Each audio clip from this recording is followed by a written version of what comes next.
New sponsor by Lords furniture. 57 বছরের প্রেম, অভিমান পেরিয়ে হাত ধরেই পথ চলা। সামনেই প্রেমের দিবস।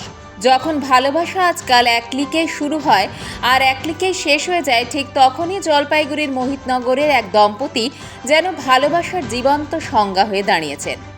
83 বছরের অনিল কুমার কর এবং প্রায় 77 ছুঁই ছুঁই ঝর্ণা কর, যাদের দাম্পত্য জীবন পেরিয়ে গেছে টানা 57টি বছর।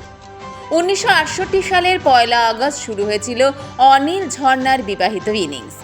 সময়ের সঙ্গে সঙ্গে সংসারে এসেছে রাগ, অভিমান, মতবিরোধ, কিন্তু সেই সব কিছুকেই তারা হেসে খেলে একসঙ্গে টিভি দেখে দৈনন্দিন জীবনের ছোট ছোট মুহূর্ত ভাগ করে নিয়ে পেরিয়ে গেছেন। কোনোদিনই কেউ কাউকে ছেড়ে যাওয়ার কথা ভাবেননি। এটাই তাদের সম্পর্কের সবচেয়ে বড় শক্তি। ছেলে, বৌমা, মেয়ে, নাতি, নাতনি, জামাইদের আবদারে স্ত্রীকে সিঁদুর পরিয়ে মালা বদল করে 50তম বিবাহবার্ষিকীও পালন করেছে ধুমধাম করে। আজকের প্রজন্ম যেখানে হানিমুন ছাড়া বিয়ে যেন অসম্পূর্ণ, সেখানে অনিলবাবু ও ঝর্ণা দেবী বিয়ের পর কোনোদিনই হানিমুনে যাননি। তবে বহু বছর পর ছেলে মেয়েদের আবদারে পরিবার পরিজন নিয়ে একসঙ্গে চেন্নাই ভ্রমণে গিয়েছিলেন অনিলবাবু ও তার সহধর্মিণী। সেই ভ্রমণ ছিল ভালোবাসার আরেকটি নীরব উদযাপন। প্রেমের দিবসের প্রাক্কালে এই দম্পতির জীবন আমাদের মনে করিয়ে দেয়, ভালোবাসা মানে শুধু গোলাপ বা উপহার নয়। ভালোবাসা মানে পাশে থাকা, বোঝাপড়া আর শেষ পর্যন্ত একসঙ্গে থেকে যাওয়ার দৃঢ় প্রতিশ্রুতি।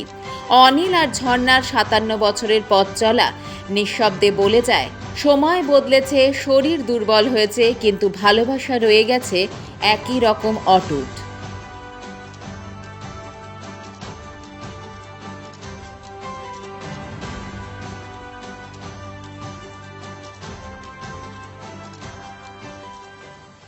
বিয়ের 57 বছর ক্রস হয়ে গেছে, এনে হিসাব করছিস তোরা? চাবিকাঠি কিছুই নাই, চাবিকাঠি কিছুই নেই। এটা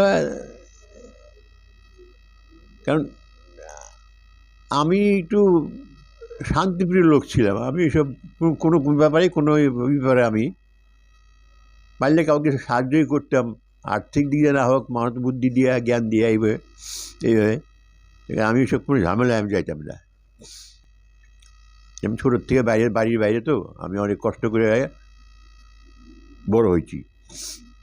68 সালের 1 আগস্ট বিয়ে করেছেন? হ্যাঁ, 17-18 হবে এরকম আর কি। প্রেম করে বিয়ে নাকি দেখার বাড়ি? না, ওইসব প্রেম তখন আমাদের আমলে তো হয় নাই। হ্যাঁ, শহরে আমরা তো গ্রামের ছেলে, তো বুঝলেন, ওইসব শহরে কিছু বেশি হয় প্রেমগুলায়। গ্রামে তো লোকে মান সম্মান জ্ঞান করে, অমুক, তারপরে উপর ছোটো বড় দেখে, জাত দেখে, তাহলে তার মাইরেই ফেলাবে, এরকম অবস্থা। গ্রামে এরকম পরিবেশে ছোটোর থেকে শুনছি আর কি। হ্যাঁ, দেখতে গেছি। তখন কেমন লাগছে? গার্জেনরা আগে দেখছে, তারপর আমি দেখছি। গার্জেনরা আগে দেখে আসছে, বলার মতো সেরকম কিছু নাই। দেখা হয়েছে মানে বাধা দেইনি আমি আর কি। হ্যাঁ, এক দেখাতেই পছন্দ হয়েছিল মেয়ের? হ্যাঁ, এক দেখাতেই। আরও এক দুটো দেখছে, তো বাবা নিজে দেখছে, আর পছন্দ, কথাবার্তায় পছন্দ, তাদের পছন্দ না হলে আমাকে পাঠায় নাই। হানিমুনে গেছিলেন? হনিমুন সব বুঝতামই না তখন। তাহলে হানিমুনে করেননি? না, কোনো হনিমুন আমাদের ওইসব ছিল না। তো বললাম তো, যা হয় ছেলেপেলে বড় হওয়ার পরে যা যাওয়ার গেছি, এর আগে আমি কোথাও যাইনি। কোথায় গেছিলেন? কোথাও যাইনি, বাইরে চাকরি করছি, অফিস করছি। হ্যাঁ, তারপরে সংসারের কাজকর্ম করছি। এখানে কিছু আস্তে আস্তে জমি জমা করছিলাম, সেগুলো দেখাশোনা করছি। হ্যাঁ, বাড়িতে গরু ছিল, ওই বাড়িতে আমি গরু পুষছি। প্রথমে একসাথে ওই, কিন্তু বললাম তো চেন্নাইতে। তখন তো সন্তানরা হয়ে গেছে? সন্তানরা তখন বড় হয়ে গেছে ভাই। হনিমুন স্ত্রীকে নিয়ে যাইনি, সব ছেলে মেয়েকে নিয়ে সেবাই গেছি। বললাম ঘুরতে গেলে যা হয়, সে তো একটু এইটা কোনটা নিব, একটা জিনিস দেখলে বাইরে গেলে হয়, এটা কিনবো, এটা নিও না, এটা নেই, হয়তো বলতেও পারি, অত মনে নাই অতগুলো। কিছুই আপনার করিনি। বউ আপনার না করলেই দিত, জোগাড় যে জানে যে আমি এটা ভালোবাসি। আমার শাশুড়ির কাছ থেকে শুনছে, যে শুনে নিজে আমি কি ভালোবাসি না বাসি, সেইভাবে করে খাওয়াইতো আমাকে। আমার বউয়ের হাতে, মার হাতের জিনিসই বলতাম, মার হাতের জিনিসই নিজের হাতে বানাই দিত। বললাম মুরগির মাংস ভালো বানাইতো। হ্যাঁ হ্যাঁ, ওটাই ভালো খেতেন। হ্যাঁ পোলাও পোলাও তো এখনো ভালোবাসি, হ্যাঁ পোলাও আমি চিরকালই ভালোবাসি। বউয়ের হাতে পোলাও ভালোবাসতেন? হ্যাঁ সে বাসতি তো, কি কি পোলাও খাইতে ভালোবাসে, পোলাও বানাইতে পারতে ভালো, তাই পোলাও। জীবন চলে ভালোই আছে, এখন বয়স হয়ে গেছে, এখন যেরকম ঠিক সেরকম আছে। এখন তো অসুস্থ বিসুস্থ সব হয়ে গেছি না, এখন আর কি কি হয়তো কিছু জিনিস টিনিস দেয়। ভ্যালেন্টাইন্স ডেতে দেয়? হ্যাঁ এগুলো দেয়নি। তাহলে কি দেয়? ভ্যালেন্টাইন্সে ওই ইচ্ছে দেয় আর কি, কোনো জিনিস দেয়, টাকা পয়সা দেয়, বা এই জীবনে যে এতে যে আংটি টাংটি দেয় ম্যারেজ দিতে, এগুলো দেখান দেয়। 50 বছর পূর্তি তো হইলই, তারপরে তখন কি দিয়েছিল? তখন তো অনেক কিছু দিয়েছে, বালা ঠালা দিয়েছিল সোনার। হ্যাঁ এখন ওই অল্প স্বল্প দেয় দেয় আর কি, কিছু কিছু দেয়। আবদার কিছু করা লাগে না, এমনি প্রয়োজন জিনিস আইনিয়ে দেয়, তখন আবদার করতে হয় না। আচ্ছা, দূরে দূরে থাকতো তো, আমি বেশি দেখলে ভয় পেতাম আগে। হ্যাঁ তারপর এখানে আসার পরে অনেকটা এগিয়ে গেছে। বিয়ের পরে যে বললাম সংসারে পড়ে গেলাম, এক সংসারের থেকে এসে আর এক সংসারে, এই শাশুড়ি শ্বশুর দেওর ভাসুর, রান্না বান্না ছিল, একা ছিলাম। আমি একা ছিলাম না, আরও অনেক লোক ছিল, অনেক মেম্বার সংসারে ছিল, যার জন্য আর হয় না, বিয়ের পরে আর হয়নি আমাদের পড়াশোনা। জোগাড় করার সাহসই পেতাম না, জোগাড় করতাম না। মোটামুটি ভালোই শাসন রাখতেন।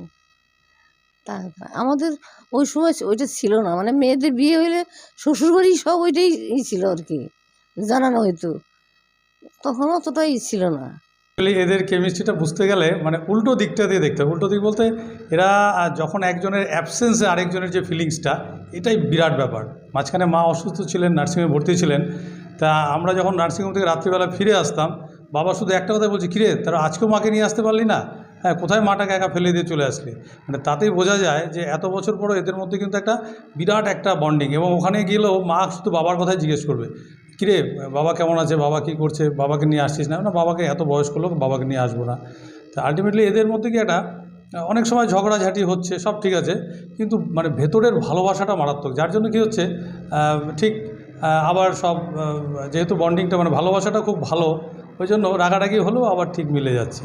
সবচেয়ে মজার জিনিস কি, মা তো ধরেন প্রতিদিন প্রায় 7-8টা ওষুধ খায়, বাবা গত আমি 20 বছর ধরে দেখছি ঠিক মাকে প্রত্যেকটা সময় ঠিকঠাক মতো করে সব ওষুধগুলো খাইয়ে যাচ্ছে। এটাও একটা বিরাট ব্যাপার। প্রতিযোগিতা করি বলতে এগুলো আমরাও আগে জানতাম না, আমার বিয়ে হয়েছে 20 বছর হলো। তা যাই হোক, আমরাও এই সময়ের তালে তালে আমরাও আমাদের স্ত্রীকে কিছু উপহার দেই। সেই সাথে সাথে আমার বাবাও, মানে আমরাই কিনে দিই, আমার বাবাও তার মা মানে আমার মাকে দেন। হ্যাঁ ভ্যালেন্টাইন্স ডের দিন দেন। হ্যাঁ কিছু মাকে শাড়ি দেন কোনো সময়, আবার ঠিক মাও বাবাকে হয়তো একটা লুঙ্গি গিফট করলো, কোনো বছর একটা শার্ট গিফট করলো, এইভাবে চলছে। প্রতি বছরই কিছু না কিছু একটা চলছে দেওয়া নেওয়া। এটা মানে যখন থেকে আমরা এই ব্যাপারটা জানলাম, বুঝলাম যে এই দিনটা ভালোবাসার দিন। জলপাইগুড়ি মার্চেন্ট রোড আরবি দে কমপ্লেক্স সুবর্ণা, এখানে আপনারা পেয়ে যাবেন রকমারি গিফটের সম্ভার। বার্থডে পার্টি হোক কিংবা অ্যানিভার্সারি, আপনার প্রিয়জনের জন্য সমস্ত রকমের গিফট পেয়ে যাবেন সুবর্ণাতে। 36 বছরের পুরনো প্রতিষ্ঠান জলপাইগুড়ি মার্চেন্ট রোড আরবি দে কমপ্লেক্স সুবর্ণা। আজই চলে আসুন সকলের প্রিয় প্রতিষ্ঠান জলপাইগুড়ি সুবর্ণা।